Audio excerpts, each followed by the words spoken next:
Apa itu perkembangan informatika?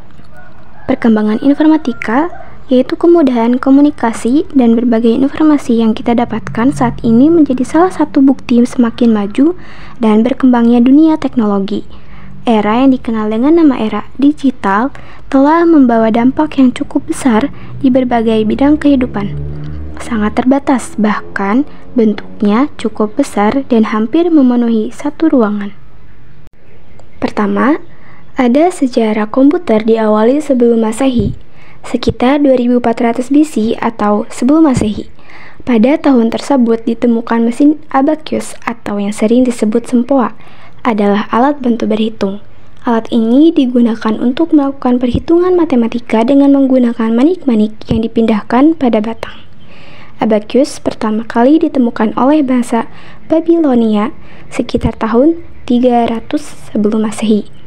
Mesin abacus menjadi awal mula mesin komputasi. Kedua, pada tahun 1642, Blaise Pascal menemukan alat yang dikenal dengan nama kalkulator roda numerik atau numerical wheel calculator. Awalnya alat ini digunakan untuk membantu ayahnya melakukan perhitungan pajak. Bentuknya berupa kotak persegi kuningan yang dinamakan Pascaline, seperti gambar di samping.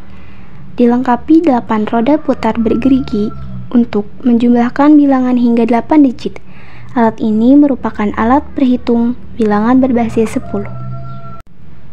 Ketiga, pada tahun 1694, matematikawan dan filsuf Jerman Gottfried Wilhelm von Leibniz memperbaiki Pascaline dengan menambahkan mesin yang dapat mengalihkan. Sama seperti pendahulunya, alat mekanika ini bekerja menggunakan roda-roda gerigi. Keempat, perkembangan selanjutnya ditemukan kalkulator yang mampu melakukan 4 fungsi aritmetika oleh Carl Xavier Thomas de Colmar. Kalkulator yang diberi nama aritometer mempresentasikan pendekatan yang lebih praktis dalam kalkulasi karena alat tersebut dapat melakukan penjumlahan, pengurangan, perkalian, dan pembagian. Kalkulator buatan Colmar ini banyak dipengaruhi hingga masa Perang Dunia ke-1. Bersama Pascal dan Leibniz, Colmar membantu membangun era komputasi mekanikal. 5. Perkembangan selanjutnya adalah masa Perang Dunia Kedua. Pada tahun 1941, insinyur Jerman Konrad Zuse membangun komputer Z3. Komputer Z3 buatan Konrad Zuse adalah mesin otomatis pertama yang dapat diprogram ulang dan dapat berfungsi secara bebas. Fungsinya utama adalah membangun perhitungan teknis, terutama dalam desain pesawat terbang dan peluru kendali, serta analisis struktural selama Perang Dunia Kedua. 6. Pada tahun 1943, pihak Inggris berhasil membuat komputer pemecah kode rahasia yang dinamakan Colossus. Tommy Flowers adalah penemu dan perancang utama dari Colossus.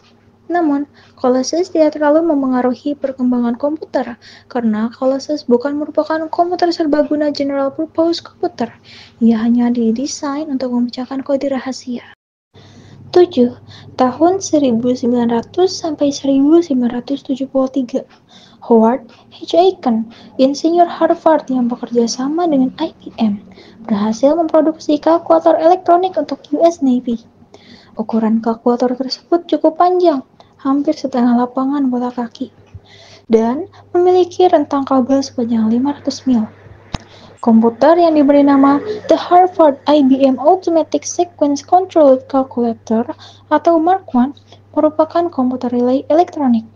Perkembangan komputer lain pada masa ini adalah ENIAC atau Electronic Numerical Integrator and Computer.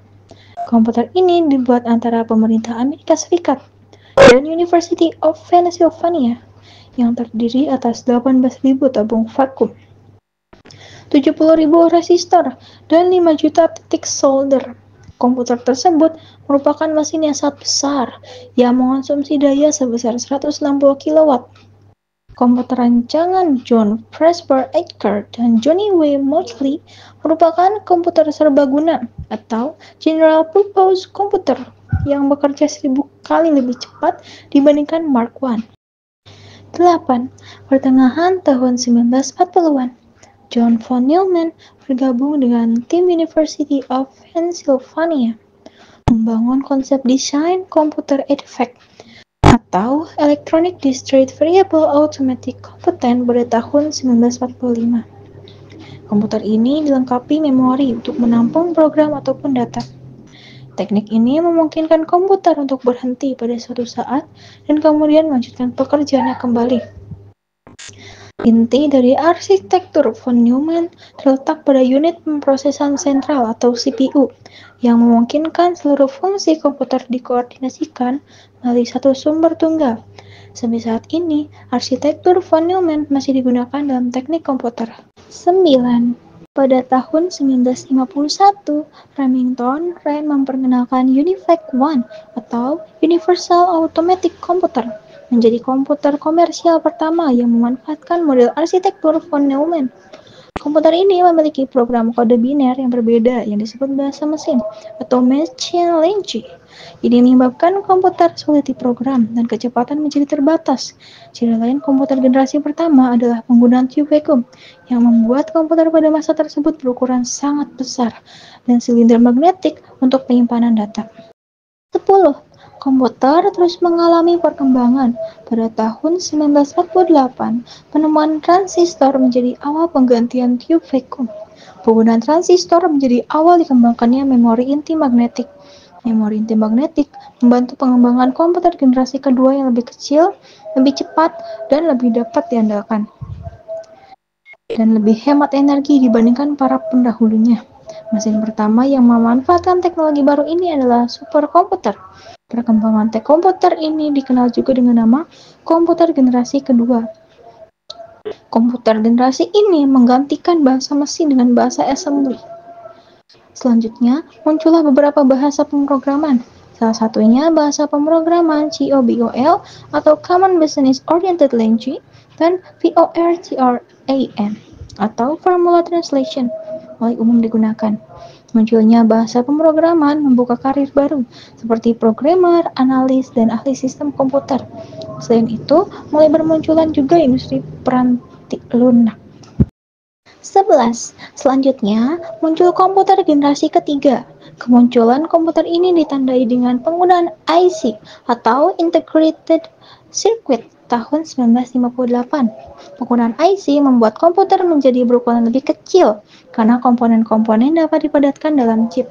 Kemajuan lainnya adalah penggunaan sistem operasi yang memungkinkan mesin menjalankan berbagai program berbeda secara serentak dengan sebuah program utama yang berfungsi untuk memonitor dan mengordinasi memori komputer. 12. Perkembangan selanjutnya adalah komputer generasi keempat. Pada generasi ini dilakukan pengembangan dengan mengecilkan sirkuit dan komponen elektrik. Dimulai dari pengembangan LSI atau Large Scale Integration. Berturut-turut pada tahun 1980-an, dikembangkan VLSI atau Very Large Scale Integration yang mampu memuat ribuan komponen dalam sebuah chip tunggal. ULSI atau Ultra Large Scale Integration meningkatkan jumlah tersebut menjadi jutaan. Pada tahun 1971, dibuatlah chip Intel 4004. Seluruh komponen CPU atau Central Processing Unit, memori, dan kendali input-output diletakkan dalam sebuah chip yang kecil. Chip ini kemudian dikenal dengan nama mikroprosesor. Keberadaan mikroprosesor menjadi awal komputer dapat digunakan oleh masyarakat luas. Selanjutnya, muncul berbagai perangkat lunak komputer. Perangkat lunak yang paling populer adalah program word processing dan spreadsheet. Generasi keempat juga menjadi awal kemunculan jaringan menggunakan perkabelan langsung yang disebut LAN atau Local Area Network atau kabel telepon. 13. Komputer generasi kelima sampai sekarang. Komputer generasi kelima ini masih akan terus mengalami perkembangan. Salah satu contoh kemajuan komputer generasi kelima adalah keberadaan AI atau Artificial Intelligence. Apa itu aspek ekonomi dan hukum produk informatika? Produk informatika merupakan hasil dari informatika itu sendiri. Terdapat dua aspek yang perlu diperhatikan dalam produk informatika, yaitu aspek ekonomi dan aspek hukum. Aspek ekonomi, perkembangan teknologi informasi telah menciptakan dampak ekonomi yang signifikan, mulai dari perusahaan perangkat keras, IBM, Hitachi, Univac. Ini perusahaan perangkat lunak, Microsoft, Apple, Google. Industri ini telah melahirkan raksasa teknologi dan startup seperti Goto. Kemajuan ini memberikan nilai tambahan bagi perusahaan dan pengguna melalui kemudahan komunikasi, berbagai informasi dan transaksi e-commerce. Startup khususnya seringkali muncul sebagai solusi inovatif untuk permasalahan masyarakat, berkontribusi pada perekonomian dan mengangkat martabat bangsa. Aspek hukum. Aspek hukum informatika menitikberatkan pada hak hukum produk sebagai kepemilikan individu atau kelompok tertentu. Artinya ada landasan hukum kuat yang harus diperhatikan, baik bagi pengembang maupun pengguna. Misalnya, pengguna tidak boleh sembarangan mendistribusikan produk informatika secara cuma-cuma. Oleh karena tidak semua produk bebas diperjualbelikan, maka hak kepemilikan tetap harus dilihat sebagai aspek hukum produk informatika. Peraturan ini memberitahukan perihal izin, hak, serta pembatasan atas suatu software. Kepemilikan suatu produk dikenal dengan nama lisensi. Lisensi suatu produk informatika dibedakan menjadi beberapa jenis, sebagai berikut. 1. Lisensi komersial. Lisensi komersial mengharuskan pengguna melakukan pembayaran sebelum pengguna produk perangkat lunak. Lisensi komersial sifatnya restriktif, mengikat.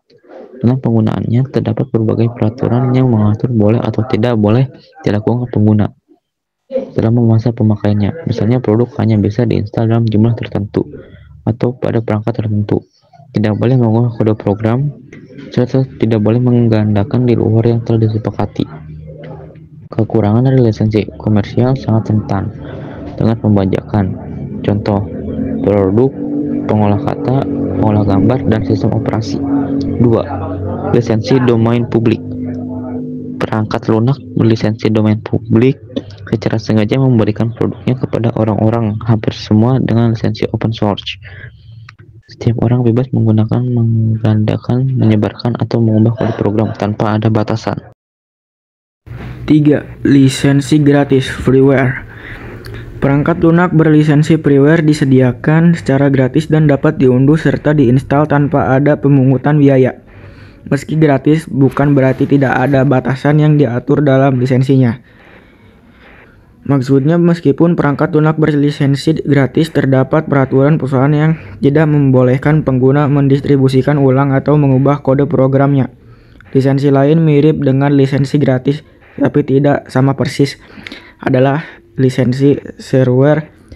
Lisensi ini membolehkan pengguna mencoba perangkat lunak secara gratis selama masa percobaan tertentu dalam jangka waktu yang sudah ditetapkan, misalnya 30 hari. Jika waktu sudah habis, pengguna akan diminta untuk membayar apabila ingin menggunakan perangkat lunak tersebut. 4. Lisensi open source. Lisensi open source atau sumber terbuka artinya mengizinkan pengguna untuk menggunakan, melihat, mengubah, dan mendistribusikan kode sumber program yang digunakan untuk membuat perangkat lunak tersebut. Melalui lisensi ini, penulis perangkat lunak dapat membagikan kode program yang dibuatnya supaya ditingkatkan sehingga akan tercipta kolaborasi untuk membangun sebuah perangkat yang lebih baik. Ada banyak produk berlisensi open source. Misalnya sistem operasi, contoh Linux, perangkat pengolah dokumen, contoh WPS Office, penjelajah internet, contoh Google Chrome, email, dan pengolah gambar. Pengetahuan tentang lisensi bagi pengguna komputer di Indonesia masih perlu ditingkatkan. Pelanggaran tentang lisensi perangkat lunak masih sering terjadi, seperti pembajakan, penggandaan perangkat lunak tidak sesuai lisensi, atau penjualan perangkat lunak tidak sesuai lisensi resmi. Sebenarnya Indonesia telah mengeluarkan peraturan tentang lisensi perangkat lunak yang tercakup dalam konsep hak atas kekayaan intelektual yang diatur dalam Undang-Undang Nomor 70,7 Tahun 1994 tentang pengesahan WTO, Agreement Establishing the World Trade Organization, dan lebih spesifik lagi pada pasal 40 Undang-Undang Nomor 24 Tahun 2014 tentang hak cipta. Undang-Undang hak cipta, hak atas kekayaan intelektual, bermula dari terjemahan IPR, Intellectual Property Right. Haki diartikan sebagai pemahaman mengenai hak atas kekayaan yang timbul dari kemampuan intelektual manusia yang mempunyai hubungan dengan hak seorang secara pribadi, yaitu hak asasi manusia, human right.